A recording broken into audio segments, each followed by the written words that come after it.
El mito oscuro. Soy un perro de la guerra, cabalgando hacia el sol.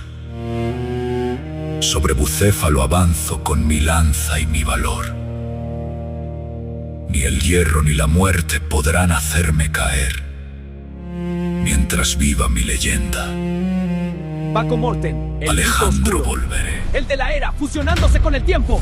Nací en Pela, en Macedonia, en el año 306 a.C. Fui hijo de Filipo II, rey de Macedonia, y de Olimpia de Epiro. Mi padre me enseñó que un reino no se conserva solamente con coronas. Se conserva con disciplina, estrategia y fuerza. Desde joven aprendí a montar, a combatir y a dirigir hombres. También aprendí a pensar. Aristóteles fue mi maestro. Me enseñó filosofía, literatura, medicina y conocimiento del mundo que nos rodeaba. Pero entre todas sus enseñanzas aprendí algo que nunca olvidé. Un hombre que comprende el mundo puede intentar cambiarlo. Mi madre, en cambio, alimentó otra parte de mí. Me habló de Aquiles, de los héroes de la guerra de Troya y de la gloria que sobrevive a la muerte.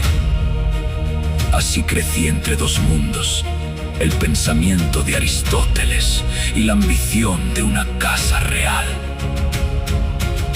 Cuando mi padre fue asesinado en 306 a.C., yo tenía 20 años. El reino esperaba un heredero, los enemigos esperaban un muchacho. Pero no tardé en demostrarles que habían calculado mal. Las ciudades griegas se rebelaron contra el nuevo rey. Tebas desafió mi autoridad. Marché contra ella. La ciudad fue destruida y sus habitantes sufrieron las consecuencias de la derrota. Fue una decisión brutal, pero también una advertencia. Macedonia no volvería a tolerar una rebelión mientras yo estuviera en el trono. Después dirigí mi mirada hacia Asia. Mi padre había preparado una guerra contra el imperio persa, pero murió antes de llevarla a cabo. Yo heredé aquella empresa. Entré en Tristreto tú antes de Cristo, crucé el Helesponto con mi ejército. No éramos invencibles, éramos, sin embargo, un ejército experimentado y bien organizado. Falanges macedonias, caballería de los compañeros, infantería griega, arqueros y tropas auxiliares. Y al frente estaba yo. En el río Gránico llegó nuestro primer gran enfrentamiento contra las fuerzas persas. Vencimos. Aquella victoria abrió para mí las puertas de Asia Menor. Después llegó Isos. Darío III, rey de reyes, había reunido un ejército superior en número. Pero el terreno redujo parte de esa ventaja. Nos enfrentamos. La batalla fue feroz. Yo dirigí la caballería de los compañeros hacia el punto decisivo de la línea persa. Darío huyó. Su familia quedó en nuestro poder, pero no ordené que fueran humillados. La madre, la esposa y los hijos del rey persa recibieron protección y un trato digno. No necesitaba convertirlos en víctimas para demostrar que había vencido. Después llegó Tiro. La ciudad se encontraba protegida por el mar y sus murallas parecían desafiar cualquier ataque. Durante meses la asediamos. Construimos un enorme dique que avanzó sobre el agua hasta alcanzar las murallas. Cuando finalmente Tiro cayó, la victoria tuvo un precio terrible. La guerra no fue limpia. Nunca lo es. Desde allí avancé hacia Egipto. Los egipcios llevaban años bajo dominio persa y muchos recibieron mi llegada favorablemente. Fui reconocido como faraón y viajé hasta el oasis de Siwa para consultar el oráculo de Amón. Los sacerdotes me asociaron con la divinidad de Amón, identificada por los griegos con Zeus. No puedo saber qué ocurrió realmente en aquel santuario, pero sí sé que aquella experiencia fortaleció la imagen que comenzaba a construirse alrededor de mi figura. En Egipto, fundé una ciudad junto al Mediterráneo. La llamé Alejandría. Quería convertirla en un centro de comercio y comunicación entre Egipto, el Mediterráneo y las tierras que esperaba conquistar. Pero todavía faltaba enfrentar al ejército de Darío. En 331 a.C. nos encontramos en Gaugamela. Darío había preparado un ejército enorme. Tenía carros, caballería y tropas procedentes de numerosos pueblos de su imperio. Yo tenía menos hombres, pero tenía una ventaja. Conocía mi ejército. No quise confiar la batalla a la oscuridad. Esperamos el momento adecuado. Cuando comenzó el combate, las líneas persas intentaron envolvernos. La batalla se convirtió en un enorme caos de hombres, caballos, polvo y acero. Entonces vi una oportunidad. Con la caballería de los compañeros ataqué el punto decisivo. Darío volvió a huir.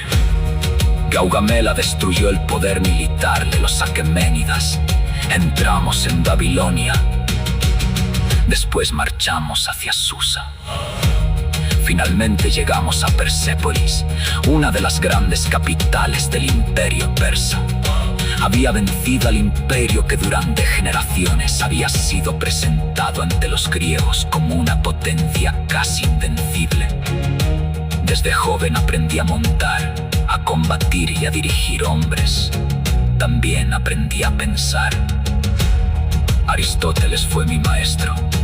Me enseñó filosofía, literatura, medicina y conocimiento del mundo que nos rodeaba. Pero entre todas sus enseñanzas aprendí algo que nunca olvidé.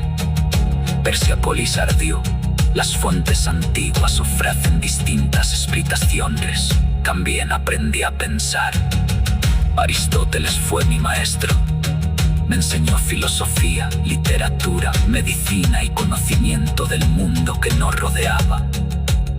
Pero entre todas sus enseñanzas aprendí algo que nunca olvidé. Un hombre que comprende el mundo puede intentar cambiar. El de la era, fusionándose con el tiempo. Mi padre me forjó como guerrero y me entregó un reino. Pero yo lo convertí en imperio. Recibí la educación de un rey, equitación, estrategia, retórica y la capacidad de inspirar lealtad. Aprendí a montar, manejar armas, cazar y soportar la guerra. También aprendí que un comandante debe conocer a sus hombres, compartir sus peligros y conseguir que los sigan cuando la batalla se vuelve en contra. Mi padre me enseñó a ser guerrero y Aristóteles me enseñó a pensar. Cuando Filipo cayó asesinado, yo tenía 20 años. La corona pasó a mis manos, pero heredé un reino lleno de enemigos. Tebas se rebeló y tuve que marchar contra ella. Fue destruida. Una decisión terrible, pero quería que todos entendieran que el nuevo rey no permitiría que su reino se desintegrara. Después dirigí mi mirada hacia Asia. Mi padre había preparado una expedición contra Persia y yo la llevaría a cabo. En el 33 AC crucé el Helesponto. En el Gránico derrotamos a los persas. Luego llegó Isos Darío Tracés. Reunió un ejército mucho mayor, pero el terreno nos favoreció. Dirigí a mis compañeros hacia el punto decisivo. Darío huyó y su familia quedó bajo nuestra custodia. No permití que fueran humillados. Mi guerra era contra un imperio, no contra una familia indefensa. Después llegó Tiro, sus murallas parecían imposibles, Construimos un enorme dique durante meses. Cuando cayó, la victoria fue terrible. La guerra nunca fue limpia. Avancé hacia Egipto. Me recibieron favorablemente tras años de dominio persa. Fui reconocido como faraón y viajé a Siwa para consultar el oráculo de Amón. Fundé Alejandría, una ciudad destinada a unir el Mediterráneo con el Nilo. Pero Persia aún no había caído. En el 3331 AC nos encontramos en Gaugamela.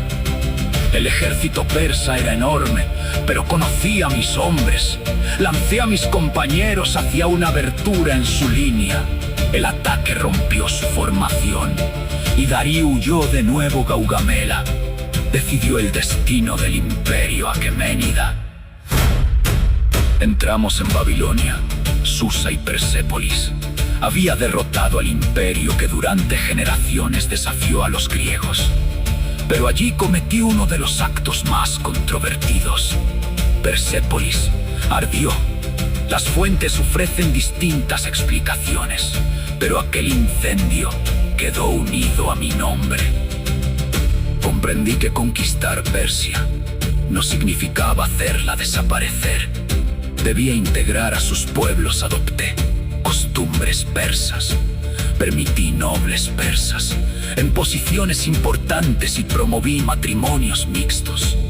Yo mismo me casé con Roxana, hija de un noble bactriano.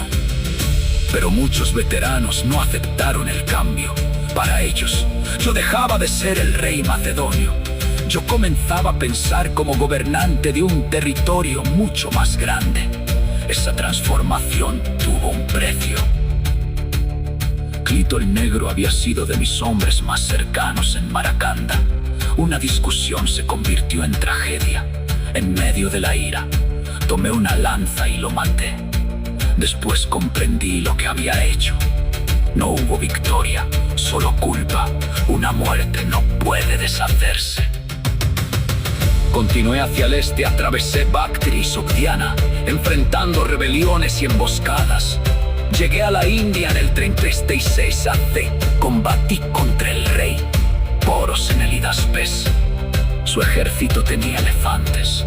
Vencimos, pero Poros fue tratado como rey y conservó su reino. Sin embargo, mis soldados ya no podían más. Llevábamos años lejos de Macedonia. En el Éfasis se negaron a seguir. Quería continuar. Ellos querían regresar por primera vez. Mi voluntad no fue suficiente. Comprendí que un rey puede ordenar marchar a la batalla, pero no puede obligarlos eternamente a sacrificar sus vidas por un sueño que ya no comparten. Regresamos. La marcha por Gedrosia costó innumerables vidas. Llegamos a Babilonia, donde planeé nuevas campañas.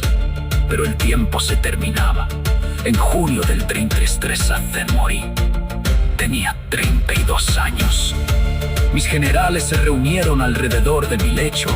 El hombre que había dirigido ejércitos desde Macedonia hasta la India ya no podía levantarse.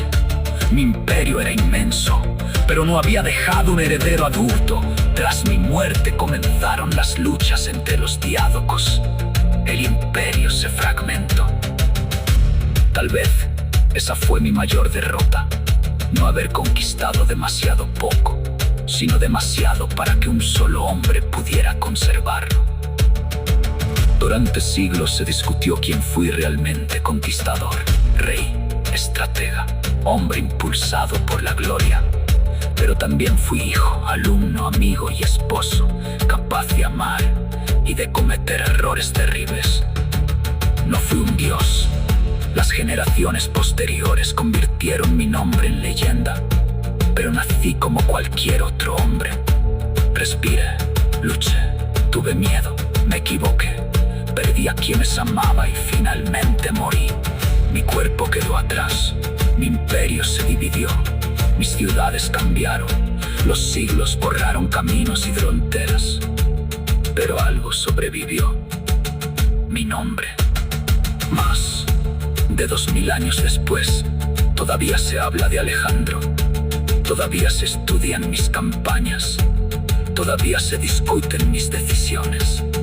Todavía se cuentan mis victorias y mis errores. Ese es el verdadero imperio que conquisté. El recuerdo. No sé si existe otra frontera.